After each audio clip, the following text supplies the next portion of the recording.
Welcome to Energy Stew. This is Peter Roth, your host.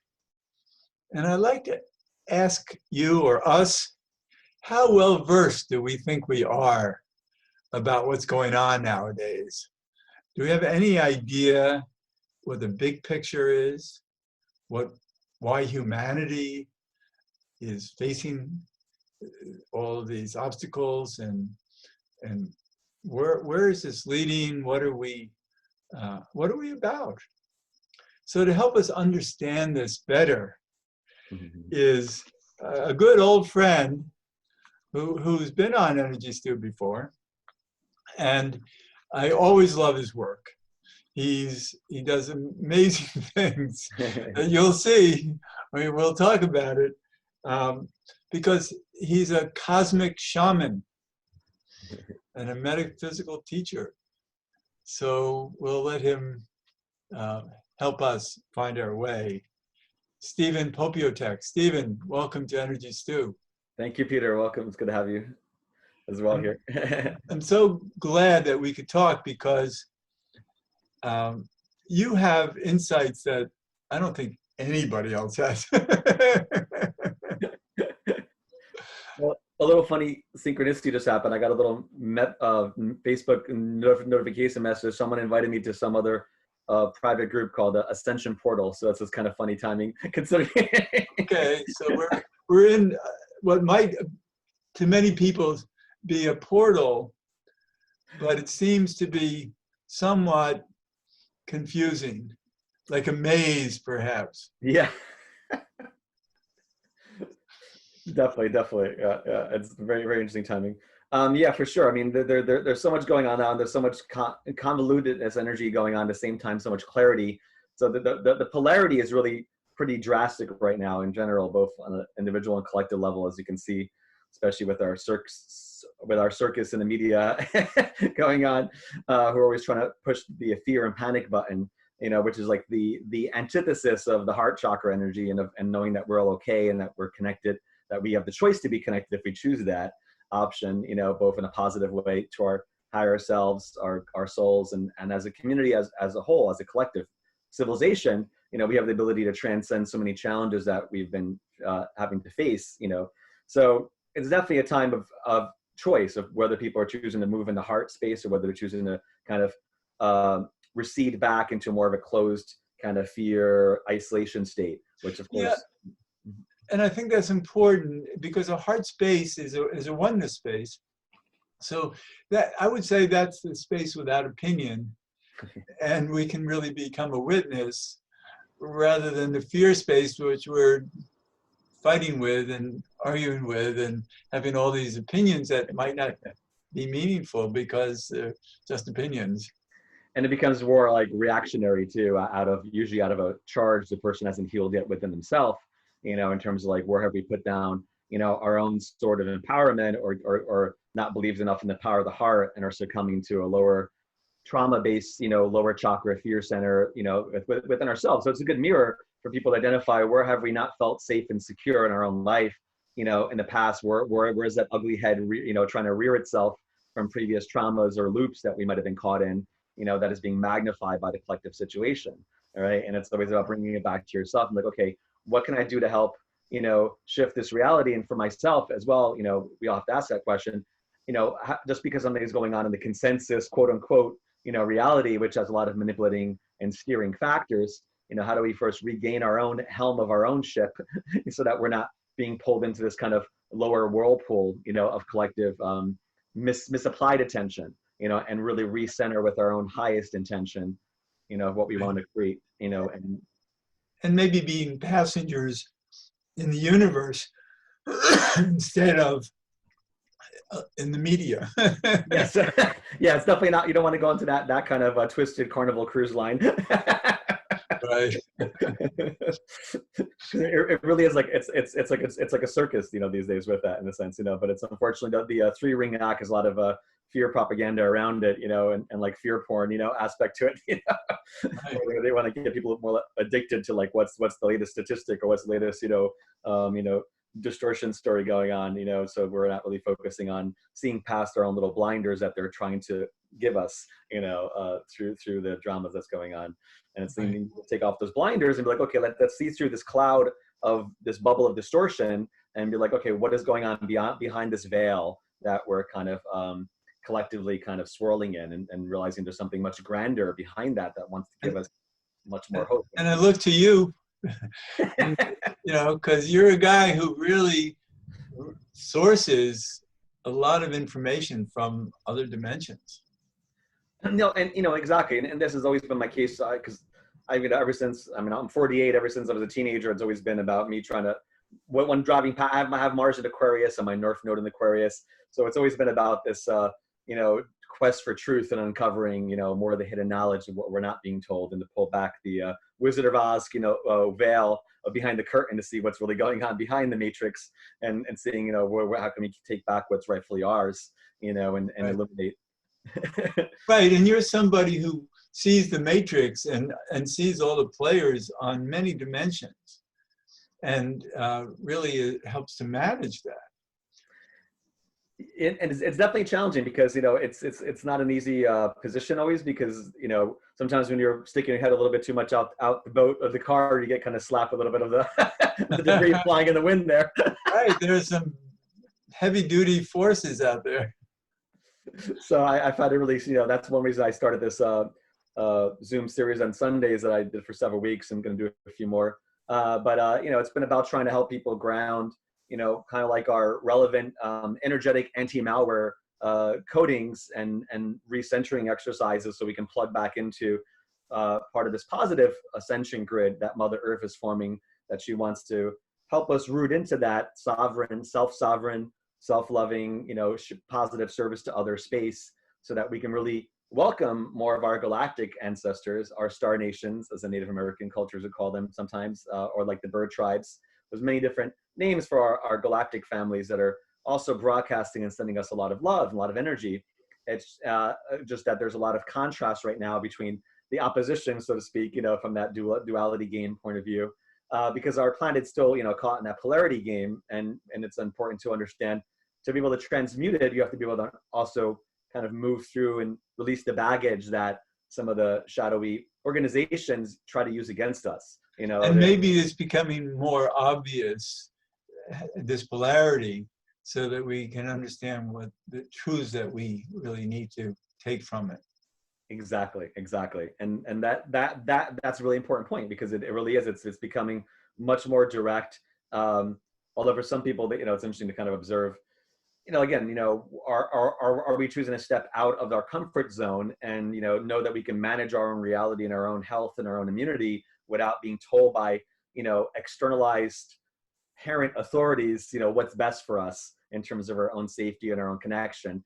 And it's always saying, well, since when do the powers that be actually really care about the masses? It's just, to me, growing up in all these different periods of time, especially during the Bush time and Clinton time, it's like, oh yeah, right. These people don't necessarily have your best interests in mind, especially with the mainstream medical establishment. They're the last people I'd usually turn to for advice, and taking care of my own holistic understanding of my health. That's so true. It's that, all of a sudden we're important. Yeah, again, a lot of us do it. Where are we displacing our own power? Where are we stepping out of our center and giving our authority over to external forces to regulate or micromanage what should be normally fundamental choices that we have the right to choose for ourselves? Right. It's kind of but like we need to be informed better. First and foremost, what choices to make, and they're trying to limit the information that we're given.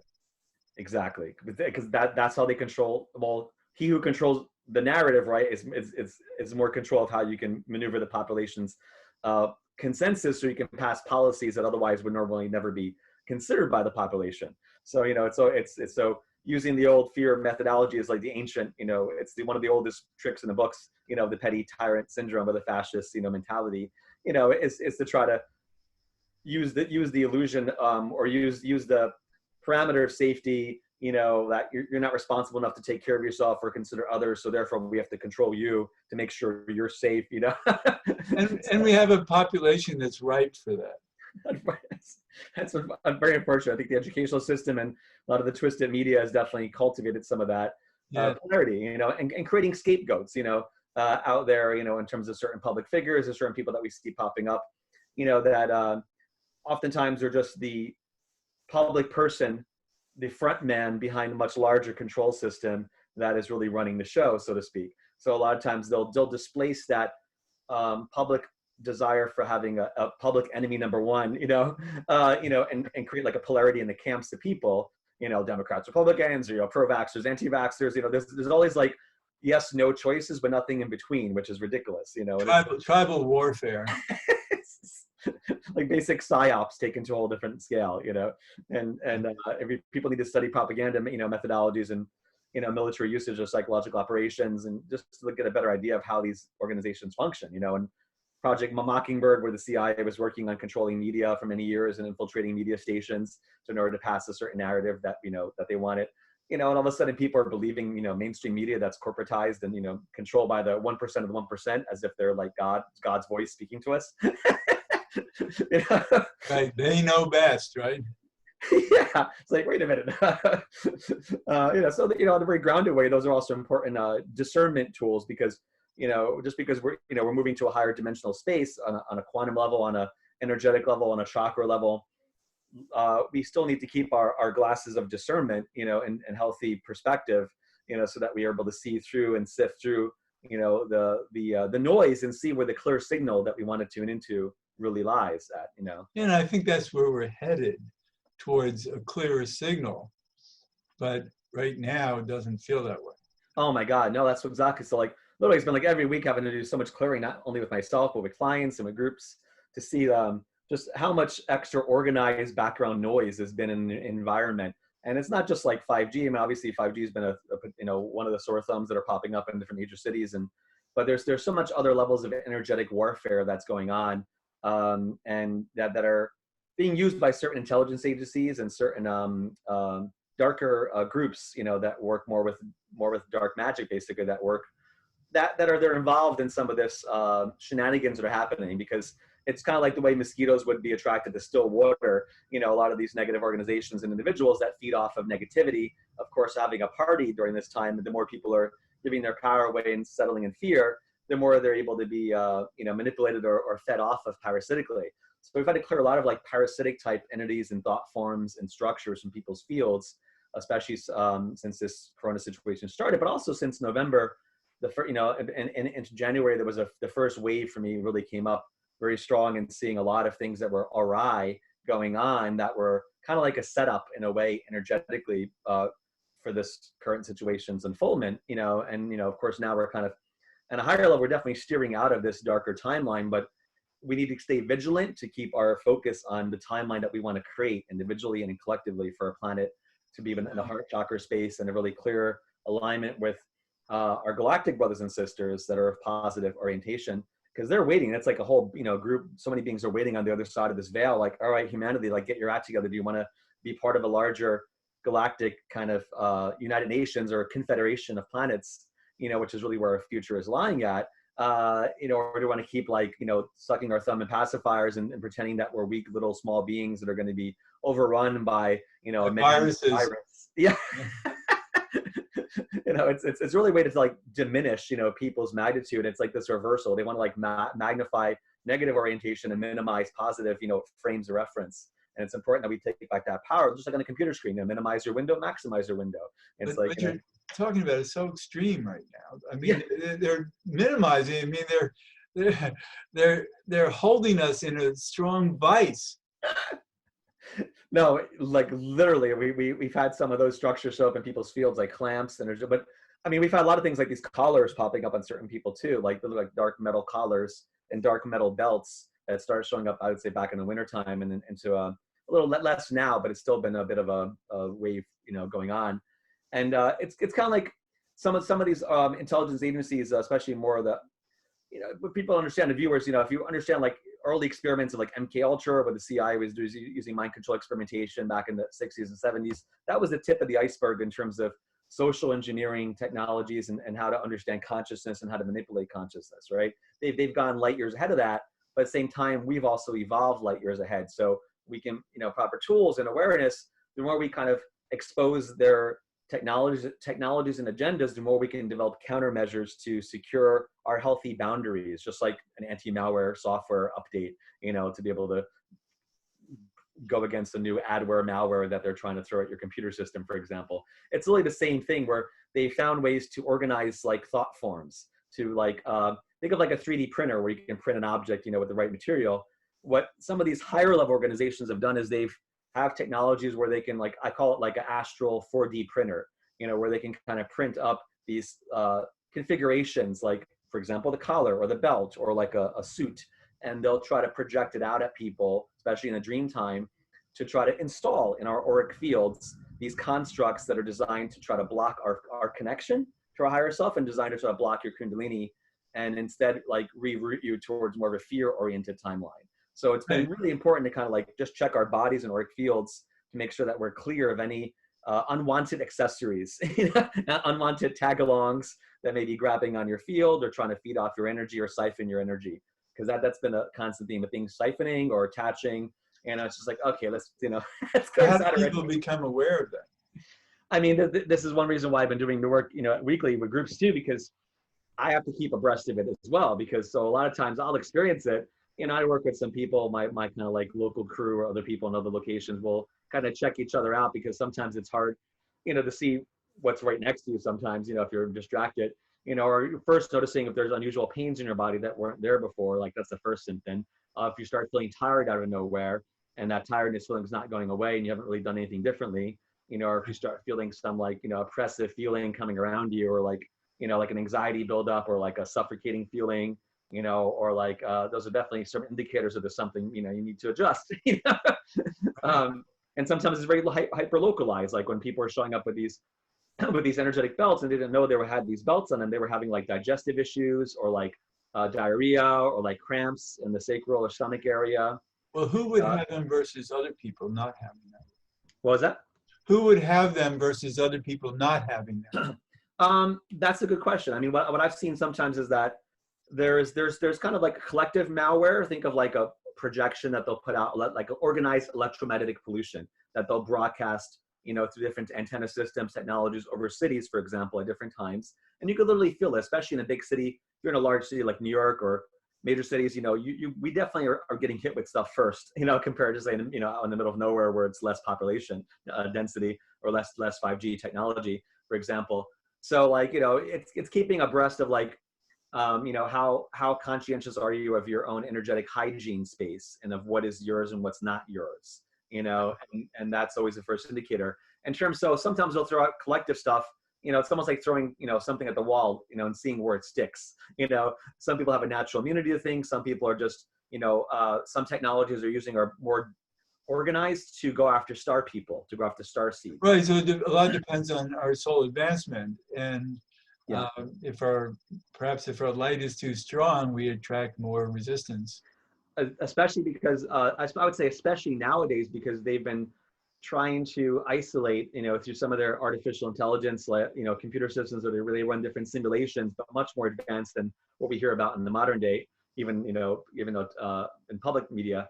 I mean, I've had contacts and experience with people in different agencies for many years, and I mean, NSA has had quantum computer systems for like many, many years. For example, the level of technology these covert underground bases are using, the secret space program, other aspects, of these facilities, they have technology that's like 100 years ahead of time what we have in the mainstream. Right, it's amazing what the public has no idea about. And you could see at least a few things that are coming out, like drip points of disclosure. Like, last year the Navy was released a few major patents that they put out there. And then, this recent year, they've been talking more about the UFO videos, just as a tiny little drip of acknowledgement. But the patents they put out last year, there was one on where they actually put a patent out on compact nuclear fusion, which is amazing. Like, they're like, okay, that's huge. Then they put a patent out on a high frequency gravitational wave emitter. I was blown away they actually let that one out. And they're acknowledging that they can create, gravitational waves, which is a huge, revolution of technology, has so many implications. And that was also part of a patent where they were basically telling people that they understand about those black triangle ships, like the TR-3B ships that some people call it, those black triangle UFOs that show up a lot that people see. that are part of the secret space program. But the Navy actually put a patent on it. They called it like vehicle that can fly in space, atmosphere, and water. But it uses this other technology to create like a plasma bubble and to like reorganize like space-time field around the ship. And they talk about it in the patent. I'm reading, I'm saying, oh my God, this is amazing. Right. So And Trump is talking about these supersonic missiles that are many, many times faster than previous missiles. And I'm thinking, are you familiar with Kesh and his technology, his anti-gravity technology that can fly to the moon in 20 minutes? And Tesh, you said, is that the Indian? Kesh, Keshe. And he has GAN's technology. So he has created anti-gravity vehicles Nice. that operate at extreme speeds. And but he's all around the world. He's not like an American secret. He works with the Chinese, with the Iranians, with Gotcha. other. Oh yeah. No, I heard from him. The name took a minute to register. No, exactly. There's so much out there that people can, that you can find, but it's just that they also rely on like inundating us with so much information and so much triviality and disinformation around us, so people get so overwhelmed, with researching properly and finding out the accuracy, that they get, caught in this maelstrom of like, propaganda machinery, regurgitation instead of actual, relevant data that can support their process, Right. And also, organizing our own revolutionary energy, like people, like to be able to demand on a grassroots level, like we want disclosure of this technology. Why are we sitting back and still using modern pharmaceuticals, and we have like, amazing healing technologies that have been around, using pulse ion therapies or using like old school like Rife machines, different types of technologies for frequency healing. And nanotechnology. Oh, I mean, except they're trying to use the nano stuff now to control people, which is unfortunate. But no, but I mean nano minerals, for instance. Oh, gotcha. Powerful healing tools. That's very different. Definitely. Yeah. So that's one example. Again, it's about controlled distillation of exactly what's going on YouTube and Facebook, where they're trying to censor different information of different people talking about alternative, media cures for different things. And, it's just one example of like how willing is a population to giving away, again, their right to access, basic things, information, freedom, liberties, expression, gathering, what is our bright line between like personal responsibility and collective service, and so there has to be a major exposure of hidden technologies that will shock people. Yes. I mean, I have a friend that, that works for FEMA, and I met him many years ago, and, he told me when he was at the headquarters of FEMA in Mount Weather, Virginia, that when after he got his top secret clearance and he was able to go deeper into the facility, he couldn't specify exactly, but he goes that they have technology there that's like straight out of Star Trek, and that's FEMA we're talking about. Let me talk about, and he goes, and he goes, this is a lower level facility. He goes, there's other facilities in the tri-state area that his boss knew about that told him some things. He said that were really cutting edge technology beyond the idea of just normal Star Trek. So can you think about that for an example? Yeah, no, I believe it. And, but coming back to you. Sorry, yes. Sorry. Yeah, okay. Because we're really nearing the end of the show, actually. I forget, we keep going. We'll have to do more. We'll do more. We'll do like an installation here. But, because you also are very interested in the energetic nature of ourselves and where we fit into the universe and how we yes fit. And to draw like a metaphor of what I just mentioned, like the idea of external, say, Star Trek like equipment, in a way, when all that stuff comes out, it's going to be a great supplement to help humanity and the age of Aquarius that we're entering to be able to be prepared to become part of a larger global galactic civilization status, which is where the Earth and humanity is headed. So in a way, it's like all that's been hidden, when it comes out, it's going to make it much easier for us to be able to galvanize that connection to our fellow galactic brothers and sisters that are wanting to extend their hands to us and welcome us into a larger Aquarian love community in a way that they've created from their ascended worlds, from their worlds that exist in higher vibrations of density of love and light, where they are much more in tune with divine love and divine unity energies and that service to others. So, think of like Star Trek, on a multidimensional level, and it's that there is that beautiful humanitarian aspect that they have. That's not just humanitarian. It's more of a universal love energy that they want us to be properly configured in our mental body, emotional body, nervous system to be able to handle their gifts that they want to give us. Because it's like it's a call and response, you know. But up to now, so many of us for years have wanted intervention to help us move forward. And they're really saying, no, you guys have to clean up your act, and then we're going to really help you advance. Yeah, at least, and they are intervening, but it's been there are different, more subtle fronts and behind the scene levels in which they're coming in. And part of it's like, you know, they're also wanting us to galvanize kind of like a deeper infrastructure of like network connection points, you know, in our energy body, that where we can be able to connect with their energy fields more directly. And so like one term I work with a lot, we call it the star heart.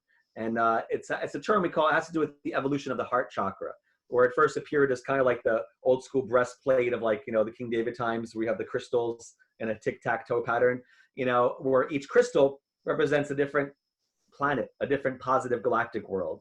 And it's basically the idea of expanding our heart chakra with new chambers that enable us to receive this penetrating light that's coming in from higher realms, from other planets. So we have a capacity to then be induced with that new current and actually ground it. So you know? This is good fodder for a future show. Yes. I have a lot to talk about our energies and how they're advancing. Yes. But in the meantime, how do people find you? Oh, definitely.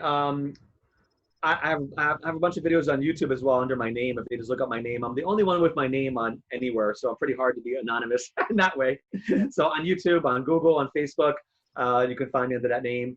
And also my email, people can email me, psijumper@gmail. There's a website called begintoheal.com, which also explains some more of my cosmic shamanism services, which I offer people individually, that are like guided channel meditation, energy work sessions, both in person as well as on the phone or Zoom or other forms of messenger services we use nowadays. So I can help people access more of their energetic components for their next step that wants to unfold in their life. So and that will spell your name for people, STEPHENPOPIOTEK. Yes, correct. Yeah, and then I do some other, like, you know, Zoom series as well for like new moon, full moons, and people here in New York can contact more locally when we're able to do more outdoor work as well. I do that in the Steven, we are at the end of the show, so I'm so happy we could do this. It's so great to talk with you. Amazing how time flies though too. Yeah, time flew. Felt like 5 minutes, it's like half an hour. Yeah. So thank you so much. Definitely. To be continued. Right. And this is Peter Roth, your host of Energy Stew at prn.fm. I can be reached at peter@heartriver, HEART river.org. I'd love to hear from you, and thanks so much for listening.